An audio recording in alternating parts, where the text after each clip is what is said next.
Imagine being in a quiet place far from the city. The sun is slowly moving across the sky, and a soft wind blows across the hills. In the distance, thousands of people are walking across the fields. Why are they coming? They are following a man named Jesus. Everywhere Jesus goes, people gather around him. Some come because they are sick and hope to be healed. Others come because he wants to hear him speak. His words are different. They bring hope, peace, and truth. On this particular day, Jesus and his disciples had traveled to a quiet place near a hill by the Sea of Galilee. They wanted to rest for a while, but when Jesus looked up, he saw something surprising. A huge crowd was coming toward them. Not hundreds, thousands. Men, women, and children were walking for miles just to see him. Instead of turning them away, Jesus felt deep compassion for them. He welcomed them and began to teach them about God. He healed the sick and encouraged the weak. Hour after hour passed. The sun slowly began to go down. Then the disciples noticed something important. The people were hungry. The disciples came to Jesus with concern. "Master," they said, "this is a remote place and it's getting late. Send the people away so they can go to nearby villages and buy food." But Jesus looked at them calmly and said something unexpected. "You give them something to eat." The disciples were shocked. Feed them? There were thousands of people. One of the disciples, Philip, quickly tried to calculate the cost.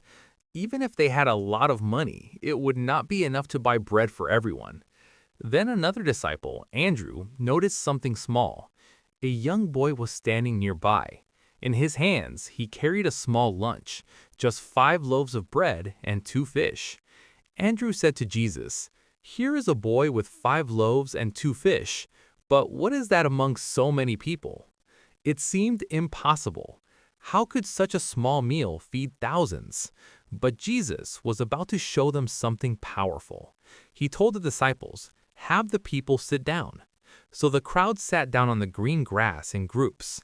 Then Jesus took the 5 loaves and the 2 fish. He looked up toward heaven and gave thanks. After praying, he began to break the bread. He gave pieces to the disciples, and the disciples began to give the food to the people. And something incredible started to happen. The bread did not run out. The fish did not finish. Every time the disciples reached into the baskets, there was still more food, more bread, more fish. The crowd continued to eat. Thousands of people, men, women, and children. Everyone ate until they were completely full. It was a miracle happening right before their eyes. When everyone had finished eating, Jesus gave another instruction. "Gather the leftover pieces," he said, "so that nothing is wasted." The disciples went around collecting the remaining food, and when they finished, they counted the baskets. 1 basket, 2 baskets, 3 baskets, until finally 12 baskets were filled with leftovers.